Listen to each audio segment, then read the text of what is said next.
Hello everyone, আসসালামু আলাইকুম। তো সবাই কেমন আছেন? আশা করি সব ভালো আছেন। নতুন একটা ব্লগে সবাইকে ওয়েলকাম। আজকে আমার আব্বু কিছু সবজি ও মাছ পাঠিয়েছে, সেই ছোট্ট একটা ভিডিও আপনার সাথে শেয়ার করেছি। এখানে বড় সাইজের একটা ঘাস পাকুমের ছিল, কলা ছিল, মিষ্টি কুমড়ো ছিল, আর ধনিয়া পাতা, চাল কুমড়ো আর মিষ্টি আলু। মিষ্টি আলু আমার বাবার খুবই পছন্দ একটা খাবার, তো তার জন্য আমার আব্বু পাঠিয়েছে মিষ্টি আলু সিদ্ধ করে খাওয়ার জন্য। তো এখানে 5 লিটার দুধ ছিল দই বানানোর জন্য। আমাদের ঘরে সবাই দই খেতে পছন্দ করে। পবিত্র মাহে রমজানের উপলক্ষে আমাদের ঘরে সব সময় দই বানানো হয়। তো দইয়ের রেসিপিটা অনেকে বলেছিলেন দেওয়ার জন্য, এখনও দেইনি। অবশ্যই আপনার সাথে শেয়ার করব দইয়ের রেসিপিটা। তো অন্যদিকে কথা বলতে বলতে আম্মু এদিক দিয়ে মাছগুলো ভেজে নিচ্ছে সুন্দরভাবে, হলুদ মরিচ দিয়ে মেখে নিয়েছে। এখন তেলেতে গরম করে নিচ্ছে, ফ্রাই করে নেবে এখন মাছগুলোকে। তো মাছগুলো সুন্দরভাবে ফ্রাই করে নিচ্ছে আম্মু। আর অন্যদিকে মিষ্টি আলু সুন্দরভাবে কেটে ধুয়ে পরিষ্কার করে নিয়েছে সিদ্ধ করার জন্য। আমার বাবার পছন্দের একটা খাবার মিষ্টি আলু, সবাই পছন্দ করে আশা করি। যারা পছন্দ করেন তারা অবশ্যই কমেন্ট করে জানাবেন।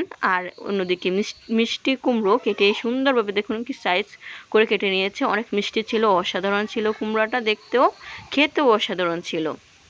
আর এদিকে ঢেঁড়স, আমাদের এদিকে এটাকে ঢেঁড়স বলে। কোন কোন অঞ্চলে কী ভাষা এটাকে নামে চিনেন অবশ্যই কমেন্ট করে জানাবেন। আর এখানে ধনিয়া পাতা কুচি, রসুন কেটে নিয়েছে।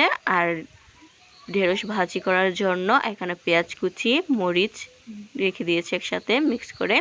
তো এখানে পেঁয়াজটা যখন ব্রাউন কালার চলে এসেছে তখন মিষ্টি কুমড়োগুলো অ্যাড করে দিয়েছে, সিদ্ধ করে নিয়েছে। মিষ্টি কুমড়োগুলো সিদ্ধ হওয়ার পর পরিমাণ মতো হলুদ মরিচের গুঁড়ো অ্যাড করে দিয়ে কতক্ষণ কষিয়ে নিতে হবে।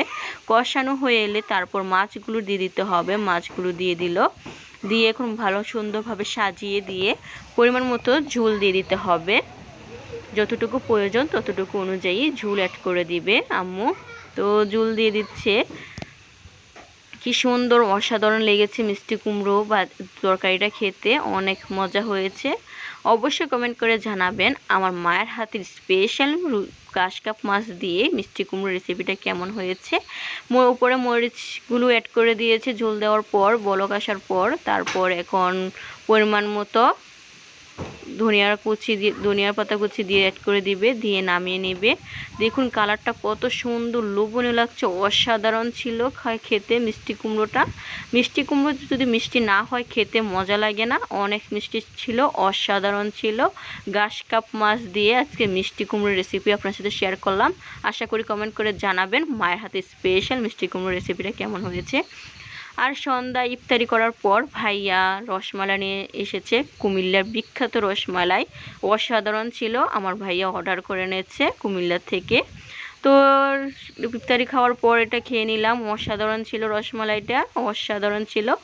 আজকের রেসিপিগুলো এখানে শেষ করছি। আমার রেসিপিগুলো যদি ভালো লেগে থাকে অবশ্যই লাইক কমেন্ট শেয়ার পাশে থাকবেন। সবাই ভালো থাকবেন, সুস্থ থাকবেন। আল্লাহ হাফেজ।